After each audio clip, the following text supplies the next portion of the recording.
इस चैप्टर में देखिए दोस्तों हम लोग जानेंगे कि भाई डेजर्ट्स में, रेगिस्तान में लाइफ किस तरीके की होती है। देखिए आखिरी चैप्टर है ये क्लास 7 ज्योग्राफी की इस किताब का। यहाँ पे हम लोग डेजर्ट्स के बारे में काफी सारी चीजें जानेंगे।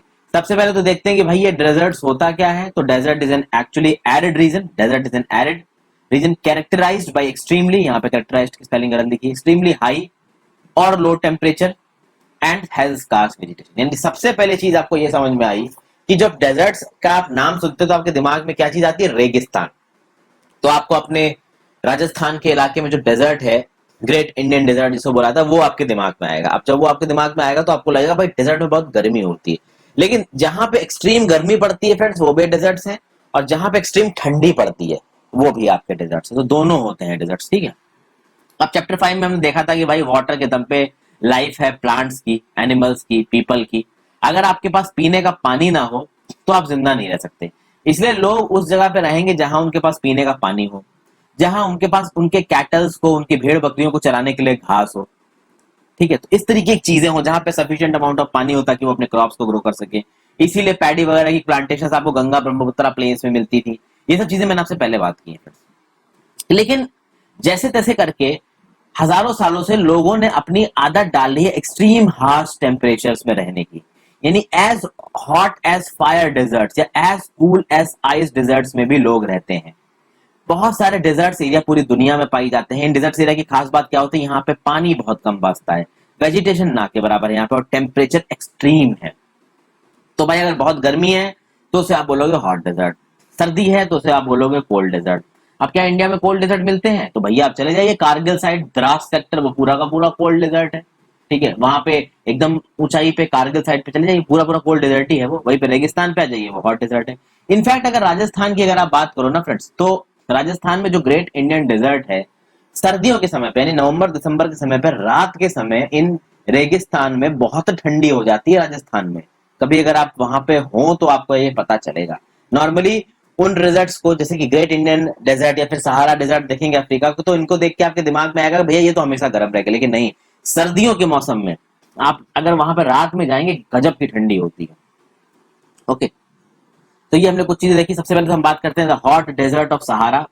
देखिए आप मैप देखिए वर्ल्ड का, और उसमें अफ्रीका का नक्शा देखिए तो उसमें आपको सहारा डेजर्ट दिखेगा। दिखाता हूं आपको सहारा डेजर्ट। इसके अगले ही पेज पे आपको नीचे पे दिखेगा ये सहारा डेजर्ट। देखिए यहाँ पर ये दिख रहा है भाई आपको अफ्रीका का मैप। इस अफ्रीका के बिल्कुल बीच से निकल रहा है इक्वेटर, और ये जो कलर आपको दिख रहा है ना, इस कलर में यहाँ पे आपको सहारा डेजर्ट फैला हुआ नजर आ रहा है। तो आप देख सकते हैं बहुत बड़े एरिया में ये सहारा डेजर्ट आपका फैला हुआ है। दुनिया का सबसे बड़ा डेजर्ट है।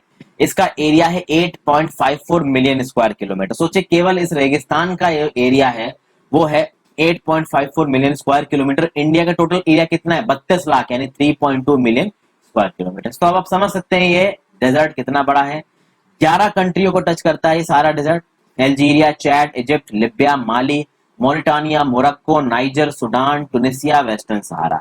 अब जब हमने कंट्रीज का नाम लिया, देख लेते हैं यहाँ पे। सबसे पहली कंट्री बिल्कुल ही आपको वेस्टर्न कोस्ट में नजर आ रही है। इनफैक्ट आप कह सकते हो कि नॉर्थ वेस्टर्न कोस्ट में नजर आ रही है, ये रही वेस्टर्न सहारा, पहली कंट्री।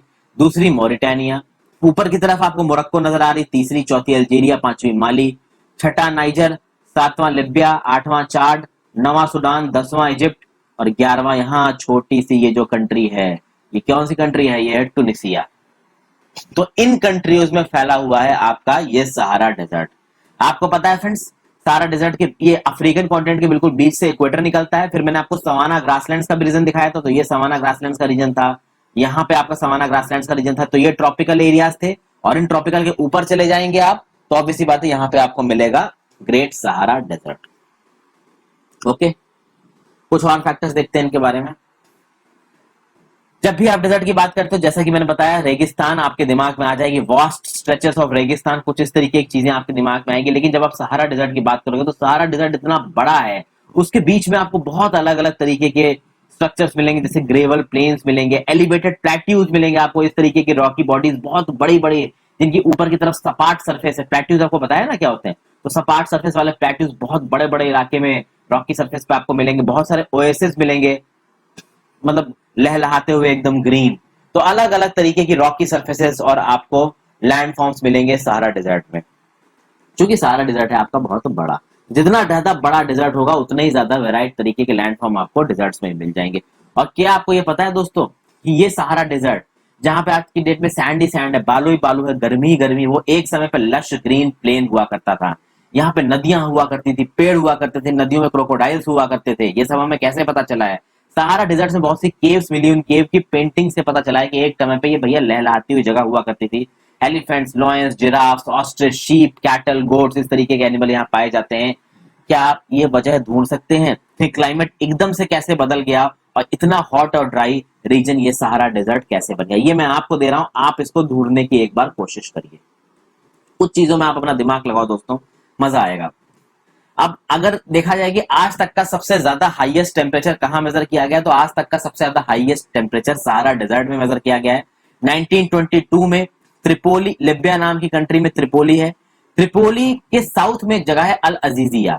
अल अजीजिया में 1922 में 57.7 डिग्री टेम्परेचर मेजर किया गया था। आप समझ सकते हैं ना, 57.7 डिग्री टेम्परेचर बहुत ज्यादा होता है। अगर आप मुंबई में आइए तो मुंबई में 42-43 डिग्री जब टेम्परेचर होता है, भाई इतनी भीषण गर्मी पड़ती है, तो वहीं पे वहां पे 57.7 डिग्री टेम्परेचर है। आप समझ लीजिए कितनी जबरदस्त गर्मी होगी। जब हमने क्लाइमेट की बात की सहारा डेजर्ट की, तो भैया वो है स्कॉर्चिंग हॉट और पार्श ड्राई, यानी कि हवा में नमी नहीं है और पानी, वो जो वेदर है वो बहुत गर्म है। अच्छा, हवा में नमी नहीं है, इससे आप ये कह सकते हो कि वहां की जो गर्मी होगी ना वो बहुत ज्यादा इरिटेटिंग नहीं होगी, क्योंकि मैंने बताया कि वो गर्मी जिसमें ह्यूमिडिटी ज्यादा होती है वो इरिटेटिंग होती है। रेनी सीजन बहुत शॉर्ट है, स्काई क्लाउडलेस है, क्लियर है, बहुत ही कम बारिश होती है, बहुत कम। जो थोड़ा बहुत मॉइस्चर आता है वो पहले ही इवेपोरेट हो जाता है गर्मी की वजह से। डेज में गजब की गर्मी होती है, 50 डिग्री तक टेम्परेचर जाते हैं। दिन में इतना ज्यादा गर्म हो जाता है कि जब सात रात होती है ना, तो रात में वो सैंड गर्म ही रहती है, खासकर गर्मी के मौसम में। ओके। अच्छा, आप बोलोगे कि भैया ये सहारा रेगिस्तान में गर्मी का मौसम क्या होता है, तो आपको पता है दोस्तों, सहारा डेजर्ट जो है वो नॉर्दर्न हेमिस्फीयर में आता है। और अगर जब आपका सन इक्वेटर के साउथ में चला जाएगा, इक्वेटर साउथ में कब जाता है सन, ये मैं आपको पहले ही काफी सारी वीडियोस में बता चुका हूं, अगर आपने देखी है तो आपको पता होगा। तो उस समय पे आपके नॉर्दर्न हेमिस्फीयर में होती है सर्दी, तो उस समय पे सहारा डेजर्ट में भी रात में थोड़ी आपको ठंडी लगेगी। लेकिन भाई गर्मी के समय में जब नॉर्दर्न हेमिस्फीयर में भैया सन है, इक्वेटर के ऊपर की तरफ है, उस समय पे तो दिन में तो गर्मी रहेगी रहेगी और वो गर्मी रात तक लास्ट करेगी।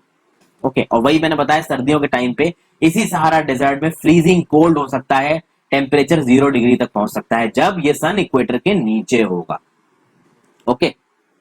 फ्लोरा और फौना की बात कर लेते हैं दोस्तों। तो जो वेजिटेशन होती है सहारा डेजर्ट की, उसमें कैक्टस मिलेगा आपको, डेट पाम्स की खेती होती है ओएसिस में, इसके बारे में हम थोड़ी देर में बात करेंगे। एकाशिया मिलेगा, कुछ कुछ जगहों पे ओएसिस मिल जाते हैं, बिल्कुल ग्रीन तरीके के आइलैंड होते हैं जहां पे डेट पाम्स उगाए जाते हैं।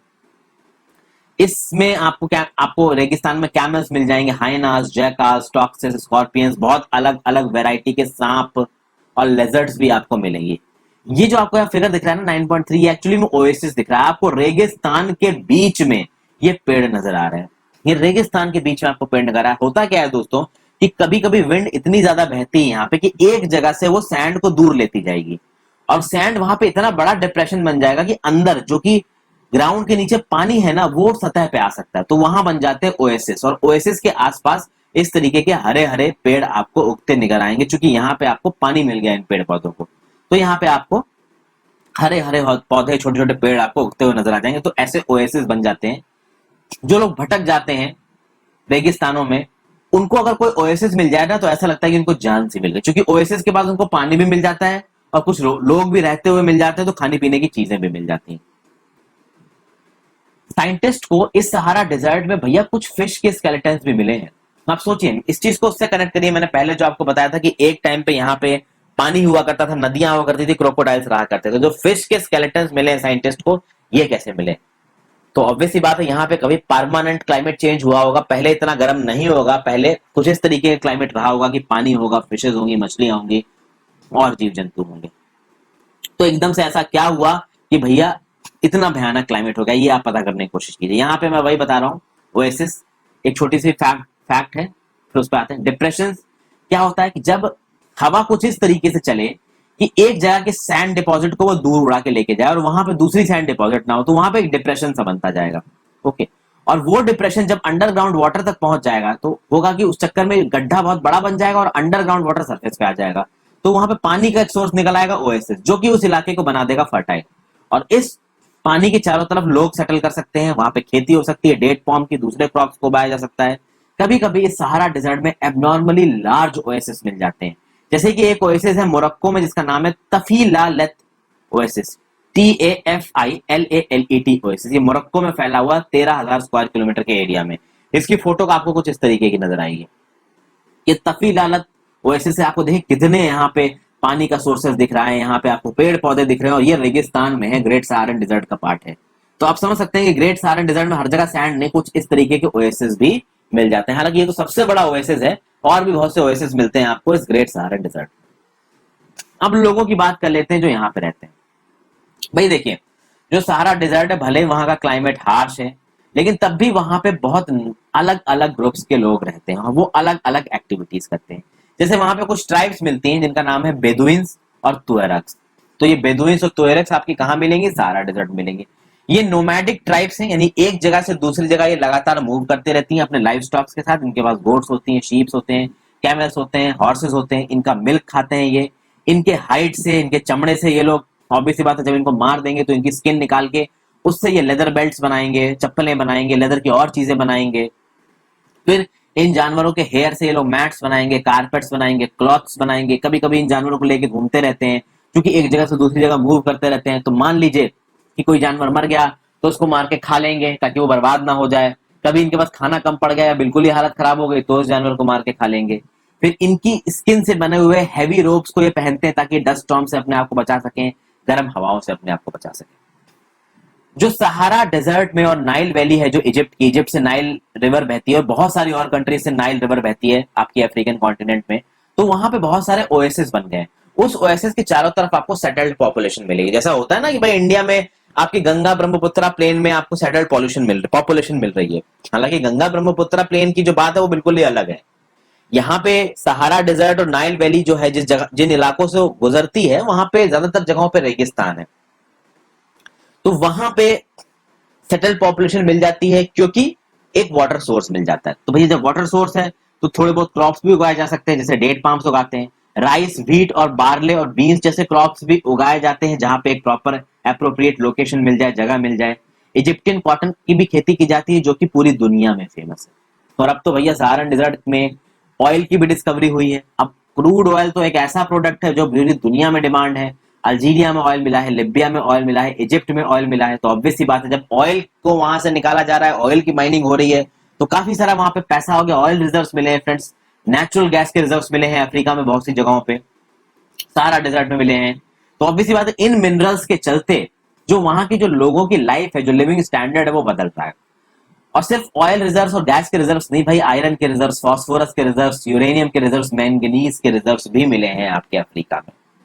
तो अब इन सब चीजों के चलते जो सहारा डेजर्ट का जो कल्चरल लैंडस्केप है ना, वो धीरे धीरे बदल रहा है। पहले वहां पे भाई गरीब टाइप के लोग रहा करते थे, अब वहां ऐसा नहीं। अब तो भैया बड़ी बड़ी चमकती हुई ग्लास की बिल्डिंग्स, ठीक है, फिर criss cross super highways, mosque, क्योंकि वहां पे मुस्लिम आबादी ज्यादा है।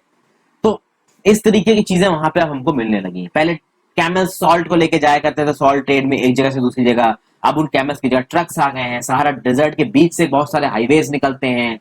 फॉरेन टूरिस्ट जो कि सहारा डेजर्ट में घूमने आते हैं तो तुआरेक्स उनको दिखाते हैं, तुआरेक्स उनके लिए एक गाइड की तरह काम करते हैं। तो इन तुआरेक्स को भी इस टूरिज्म इंडस्ट्री से इनकी डेली अर्निंग, डेली ब्रेड मिलती है। फिर वहां के जो नोमैडिक हर्ड्समैन थे, जो एक जगह से दूसरी जगह शिफ्टिंग कल्टीवेशन करते हुए घुमा करते थे, भाई अब वो गैस की जो खदान में जो गैस का एक्सट्रैक्शन हो रहा है, जो ऑयल का एक्सट्रैक्शन हो रहा है, उन ऑयल फील्ड्स में, उन गैस फील्ड्स में उनको नौकरियां मिल रही है, तो उनकी जो वे ऑफ लिविंग है वो भी इंप्रूव हो रही है। तो ये हमने बात की थोड़ा बहुत अफ्रीका के लैंडस्केप के बारे में। अब हम आ जाते हैं अपने प्यारे भारत में वापस, और यहाँ पे बात करेंगे सबसे पहले किसकी? सबसे पहले बात करेंगे लद्दाख के बारे में। देखिए, लद्दाख शब्द की अगर बात की जाए तो लद्दाख शब्द दो चीजों से मिलकर बना है। ला होता है इसमें माउंटेन पास, और डाक होता है कंट्री। और लद्दाख में द्रास नाम की एक जगह है, one of the coldest inhabited places on earth is located in Ladakh. ये पूरा का पूरा डेजर्ट है, तो इंडिया में कोल्ड डेजर्ट आपको यहाँ पे मिलेगा। तो पूरा का पूरा लद्दाख आपका कोल्ड डेजर्ट ही है। ओके, अब सबसे पहले जब लद्दाख की बात आई तो फ्रेंड्स, लद्दाख और जम्मू एंड कश्मीर, इसके एक बार एरिया को देख लेते हैं। तो देखिए, ये है जम्मू एंड कश्मीर का मैप। इसमें आपको अक्साई चिन दिख रहा है, ये अक्साई चिन का इलाके को चाइना ने ऑक्युपाई कर रखा है। जब 1962 का वॉर हुआ था तो भाई चाइना इस इलाके में घुस आया, उसने इस इलाके को ऑक्युपाई कर लिया। पाकिस्तान ऑक्युपाइड कश्मीर आपको नजर आ रहा है एक बड़ा हिस्सा पाकिस्तान ऑक्युपाइड के कश्मीर में है, पाकिस्तान के पास है, जिसको ये लोग गिलगित बल्तिस्तान भी बोलते हैं। और एक छोटा सा इलाका ऊपर की तरफ है जहां पे चाइना पाकिस्तान इकोनॉमिक कॉरिडोर निकल रहा है, ये एरिया पाकिस्तान ने इलीगली चाइना को दे रखा है। और जो येलो रंग में आपको इलाका दिख रहा है ये एक्चुअली में आपका इलाका है हमारे जम्मू एंड कश्मीर का दोस्तों। ओके, अब फिलहाल के लिए अभी देख ले कि जब हमारा ये अभी लेटेस्ट कॉन्स्टिट्यूशनल अमेंडमेंट एक्ट आया था, पता ही कौन सा कॉन्स्टिट्यूशनल अमेंडमेंट एक्ट था कि भैया कश्मीर, जो जम्मू एंड कश्मीर एक स्टेट था, उससे स्टेट का दर्जा छीन लिया गया और जम्मू एंड कश्मीर को बना दिया गया एक यूनियन टेरिटरी, और लद्दाख को उससे अलग करके बना दिया गया एक यूनियन टेरिटरी। तो लाल रंग का जो दिख रहा है ना वो है आपका Jammu and Kashmir union territory, और जो लद्दाख दिख रहा है वो है लद्दाख यूनियन टेरिटरी। ये हमारी ऑफिशियल पोजीशन है। यहाँ पे जो लाल और डार्क ब्लू आपको दिख रहा है ये पूरा इलाका हमारे पास है, हालांकि इसमें से बहुत सारा इलाका पाकिस्तान ने और चाइना ने इलीगली ऑक्युपाई करके रखा हुआ। तो आई होप कि आपको अब बाउंड्री समझ में आ गई है जम्मू एंड कश्मीर की, और लद्दाख कितने इलाके में है और जम्मू एंड कश्मीर कितने इलाके में। अब आ जाते हैं इनके फिजिकल फीचर्स में।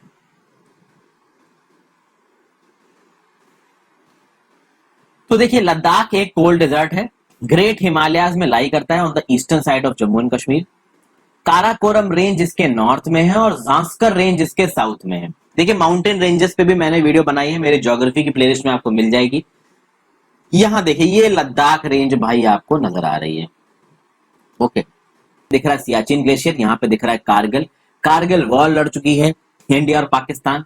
क्या एम था कारगिल वॉर का कि भाई सियाचिन ग्लेशियर पे कब्जा करना चाहते थे ये, कश्मीर का लद्दाख से जो कनेक्शन था उसको तोड़ना चाहते थे, इश्यू को इंटरनेशनलाइज करके ज्यादा इंडियन कश्मीर के थोड़े बहुत और हिस्से पे कब्जा करने का प्लान था ये कश्मीर, ये पाकिस्तानी फोर्सेस का।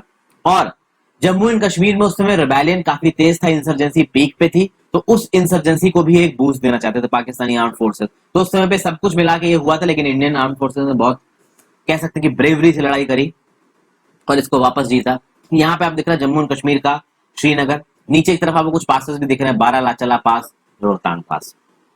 ओके, तो ये आप देख सकते हैं कि हमारे जम्मू एंड कश्मीर का एक हिस्सा है। इस हमारे जो ये जो आपका पूरा का पूरा जम्मू एंड कश्मीर है, इसमें अगर लद्दाख की बात करें तो बहुत सी नदियां बहती है लद्दाख के थ्रू। इंदस एक नदी है जो लद्दाख के थ्रू बहती है। बहुत सारे ग्लेशियर्स पाए जाते हैं लद्दाख में, जिसमें एक ग्लेशियर है गांगरी ग्लेशियर। जो लद्दाख का एल्टीट्यूड है वो लगभग 3000 मीटर है कारगिल में, और 8000 मीटर से भी ज्यादा है कहां पे, काराकोरम में। क्योंकि काराकोरम रेंज आपकी लद्दाख रेंज के भी ऊपर है, तो ऑब्वियस सी बात है वो लद्दाख रेंज से ऊंची होगी। इस लद्दाख में भैया एल्टीट्यूड बहुत ज्यादा है, क्लाइमेट बहुत ज्यादा ठंडा रहता है, एयर बहुत ज्यादा पतली है। तो अगर गर्मी पड़ेगी, गर्मी इन द सेंस कि अगर सन की किरणें पड़ेंगी तो सन की किरणें आप बहुत इंटेंसली फील करोगे, क्योंकि एयर थिन है। अब इस फिनोमेना को आप कनेक्ट कर पा रहे हो ना, मैंने बताया था फ्रेंड्स कि अगर हमारा एटमॉस्फेयर नहीं होगा तो सन की किरणें दिन में हमको जला देंगी। तो चूंकि यहाँ पे जब सन पड़ेगा, यहाँ पे हवा थिन है, तो भले ही वो सन की किरणें आप पे पड़ रही हैं, उसकी हीट आपको महसूस होगी। ओके, जब समर्स होती है यहाँ पे, तो समर्स में टेम्परेचर 0 डिग्री से थोड़ा ज्यादा ही होगा, 1 degree 2 degree maximum 3 degree. Night temperatures भैया -30 डिग्री से भी नीचे चले जाते हैं। विंटर्स में तो टेम्परेचर -40 डिग्री से नीचे ही रहते हैं हमेशा यहाँ पे। तो आप देख सकते हो बहुत ही ज्यादा एक्सट्रीम टेम्परेचर्स मिलते हैं हमारे इस लद्दाख के रीजन में। भैया रेनफॉल बहुत कम होती है, रेन शेडो रीजन में पड़ता है हिमालयास के, तो सारी रेन बियरिंग विंड्स को हिमालयास रोक लेते हैं। तो आप कह सकते हो कि 10 सेंटीमीटर की बारिश होती है यहाँ पे। फ्रीजिंग विंड्स है, बर्निंग हॉट सनलाइट है। यानी ये कहा जाता है कि अगर आप लद्दाख में अपने हाथ को सन में लेके बैठे हैं और अपने पैर को शेड में लेके बैठे हो, तो आपको एक ही समय पे फ्रॉस्ट बाइट हो सकता है और एक ही समय पे सन स्ट्रोक पड़ सकता है। क्योंकि अगर आपके हाथ पे पड़ रहा है सन, तो वो आपके हाथ को जलाएगा वो सन रेज। इसलिए कहा जाता है कि पूरे कपड़े पहनने चाहिए जब आप लद्दाख में घूम रहे हो। और अगर आपका जो पैर है वो शेड में है, तो इतनी ठंडी होगी कि आपके पैर को जमा सकता है, फ्रॉस्ट बाइट पड़ सकता है। तो इतने एक्सट्रीम टेम्परेचर्स हैं आपके लद्दाख में। लद्दाख को खापा चांद भी कहा जाता है, मतलब स्नोलैंड। फ्लोरा और फौना की बात करें फ्रेंड्स, तो बहुत जबरदस्त एरिडिटी है, वेजिटेशन बहुत कम है। ग्रास के, श्रब्स के कुछ पैचेस आपको मिल जाएंगे यहाँ पे, जहां पे एनिमल्स जाके कुछ ग्रेजिंग कर सकें। ग्रोव्स ऑफ विलोज और पॉपुलर्स मिलेंगे आपको यहाँ पे। पॉपुलर्स कैसे दिखते हैं दोस्तों? तो पॉपुलर्स के पेड़ कुछ ऐसे दिखते हैं, विलोस आपको कुछ इस तरीके के पेड़ नजर आएंगे। तो इस तरीके के पेड़ आपको लद्दाख में मिल जाएंगे। समर के दौरान यहाँ पे भाई एप्पल, एप्रिकॉट, वॉलनट्स आते हैं, इनकी खेती होती है भाई, खाते हैं लोग यहाँ पे। फिर बहुत से स्पेशीज मिलती हैं बर्ड्स के लद्दाख में, जैसे robins, redstarts, Tibetan snowcock, raven, hoopoe, इसको आप लिख सकते हैं। कुछ माइग्रेटरी बर्ड्स भी होती है जो दूर के इलाकों से उड़ के आती हैं। एनिमल्स देखा जाए लद्दाख में तो व्हाइट गोल्ड मिलेगी, वाइल्ड शीप मिलेगा, याक मिलेगा, स्पेशल काइंड्स ऑफ डॉग्स मिलेंगे। यहाँ के एनिमल को रेयर किया जा सकता है ताकि उनसे दूध भी निकाला जा सके, उनकी खाल से लेदर के आइटम्स भी बनाए जा सके और उनको काट के खाया भी जा सके। मल्टीपर्पज बना देते हैं भाई उनको ये लोग। फिर जो याक का मिल्क होता है उससे चीज और बटर निकालते हैं। यहाँ पे जो शीप है, गोट है, उनके हेयर्स का प्रयोग करके वूल बनाते हैं। वूल बनाने की प्रक्रिया मैं पहले ही आपको बता चुका हूं। फिर एक जानवर है चीरू, जिसको आप बोलते हो तिब्बतन एंटीलोप। ये इंडेंजर्ड स्पेशीज है, कुछ हद तक ये लद्दाख में भी मिलता है। इसको इसके वूल के लिए हंट किया जाता है, जिसको बोलते हैं शाहतूज वूल। ये शाहतूज वूल इतना फाइन होता है दोस्तों, इस शाहतूज वूल से बनी हुई जो शॉलें होती है ना, उन शालों को आप एक छोटी सी जिस रिंग को आप अपने हाथों में पहनते हो ना, जिस अंगूठी को आप हाथों में पहनते हो, उस अंगूठी से आप पूरी की पूरी शॉल पास कर सकते हो। इतनी पतली, इतनी फाइन ये शॉल होती है। तो इसलिए, और एक्चुअली जब इन शॉलों को बनाया जाता है तो जैसे कि आप शीप और गोट से जब उनके वूल को निकालते हो तो वो शीप और गोट मरती नहीं है, लेकिन चीरू से, तिब्बतन एंटीलोप से जब आप वूल निकालोगे ना उसका, तो वो चीरू मर जाएगा। इसीलिए भाई ये जो शाहतूज शॉल की जो डिमांड थी वो इंटरनेशनल मार्केट में बहुत ज्यादा थी, बहुत महंगी बिकती थी। तो लोग इन चीरूज को मार मार के शॉले बनाते थे, लेकिन अब इस चीज को रोका गया है, इस स्पीशीज को इंडेंजर डिक्लेयर किया गया है। फिर ये जो विलो के ट्रीज दिखाए मैंने, इन ट्रीज से बनते हैं one of the finest cricket bats. काफी महंगे मिलते हैं ये बैट्स, ठीक है। तो जो ओरिजिनली विल्लो से बनते हैं बैट वो बहुत अच्छे होते हैं। हालांकि अब इसमें बहुत सारा उल्लू बनाना भी हो गया, तो किसी दूसरी लकड़ी का बना देंगे और कह देंगे विल्लो का बैट है, आप कैसे पहचानोगे? पहचान तो बहुत कम ही लोग कर पाते हैं। फिर लोगों की बात की जाए तो लद्दाख के इलाके में जो लोग रहते हैं, जब उनके आप चेहरा देखोगे, उनके शरीर की बनावट देखोगे, तो काफी हद तक तिब्बत के इनहेबिटेंट्स की तरह लगेंगे, सेंट्रल एशिया के इनहेबिटेंट्स की तरह लगेंगे। दो कम्युनिटीज वहां पे डोमिनेंट है, कुछ मुस्लिम्स है, कुछ बुद्धिस्ट है। बहुत सारी बुद्धिस्ट माइनॉरिटीज आपको लद्दाख में मिल जाएंगी, ओके। जैसे कि हेमीज मोनास्ट्री, थिक्से मोनास्ट्री, शे मोनास्ट्री, लामायूरी मोनास्ट्री, बहुत सारी मोनास्ट्रीज को टूरिस्ट भी विजिट करते हैं। समर सीजन में लोग भाई बहुत चीजें उगाते हैं, जैसे barley, potatoes, peas, beans, turnip. Winter months में तो कुछ उगता ही नहीं है, तो लोग भाई अपना एंजॉय करते हैं। इतना हार्श क्लाइमेट होता है कि फेस्टिविटीज होती रहती हैं, सेरेमनी होती रहती हैं। जो वुमेन होती है लद्दाख की बहुत हार्ड वर्किंग होती हैं, ना केवल वो घर में काम करती हैं, वो फील्ड्स में भी काम करती हैं, छोटी छोटी दुकानें और शॉप्स भी चलाती हैं। अब तो लद्दाख क्या है कि भाई वेल कनेक्टेड है रोड से, एयर से। पहले तो लद्दाख लोग गर्मियों में ही जाते थे, अब लद्दाख लोग सर्दियों में भी जाते हैं। हालांकि आपको प्रॉपर मेडिकल टेस्ट कराना पड़ता है अपना, क्योंकि बहुत ज्यादा ठंडी होती है, -30 डिग्री टेम्परेचर में हर कोई नहीं रह सकता। फिर जो नेशनल हाईवे 1A है वो लेह को कश्मीर के साथ कनेक्ट करता है जोजिल्ला पास के थ्रू। अब यहाँ पे बात आई कि कुछ और पासेस बता सकते हो आप हिमालय के, तो हिमालय में भाई बहुत से पासेस है। अगर आप मनाली से लेह की तरफ जाओगे तो रास्ते में रोहतांग पास आएगा। ये तो लोग जो मनाली जाते हैं वो रोहतांग पास जाते हैं, बट नॉर्मल कर वो रोहतांग पास से आगे नहीं जाएंगे। रोहतांग पास से आगे जब आप लेह की तरफ जाओगे तो बारालाचला पास, लुंगलाचला पास, तंगलंगला, इस तरीके के पास पड़ते हैं। कभी मोटरसाइकिल से ट्रैक मारेंगे तो आपको ये सारे पास पड़ेंगे।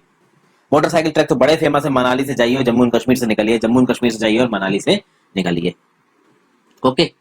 पासेस की बात करें हिमाचल आपका ये हिमालयाज में, तो कुछ इस तरीके के पासेस आपको नजर आ रहे हैं फ्रेंड्स। लिपुल एक पास है सिक्किम के पास, ठीक है।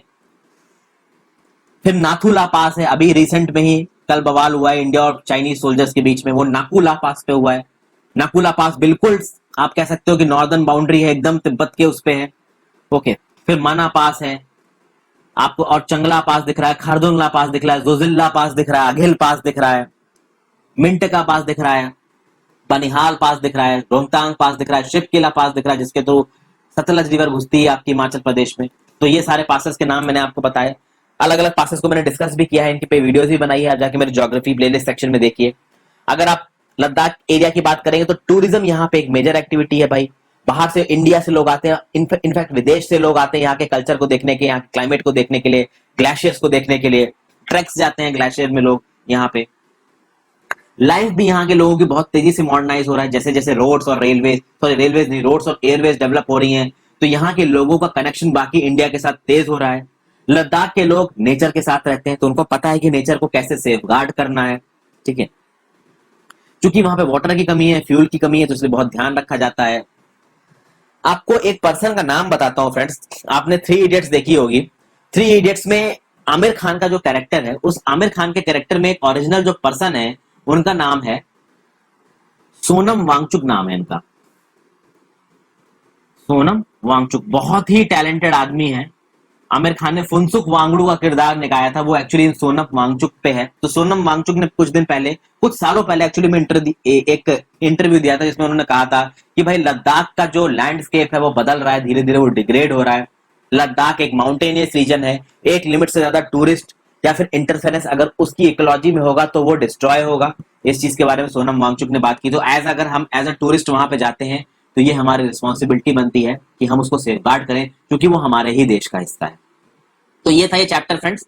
मैंने क्लास 7 की ज्योग्राफी की किताब कंप्लीट कर लिया। आई होप आपको ये वीडियो पसंद आई हो फ्रेंड्स। तो इस वीडियो को लाइक जरूर कर दीजिएगा, इस चैनल को सब्सक्राइब कर ले दोस्तों। देखिए, लाइक और सब्सक्राइब करने में आपका कुछ भी नहीं जाने वाला है। अगर आप ये कर देंगे तो यूट्यूब मेरे वीडियोस को यूट्यूब के एल्गोरिदम में थोड़ा ज्यादा प्रमोट करेगा, तो मुझे थोड़े ज्यादा व्यूज मिल सकते हैं। अगर आप कुछ करना चाहते हैं तो मेरे लिए बस इतना ही कर दीजिए दोस्तों। Thank you for watching this video friends. Have a great day. बच के रहें। Good bye.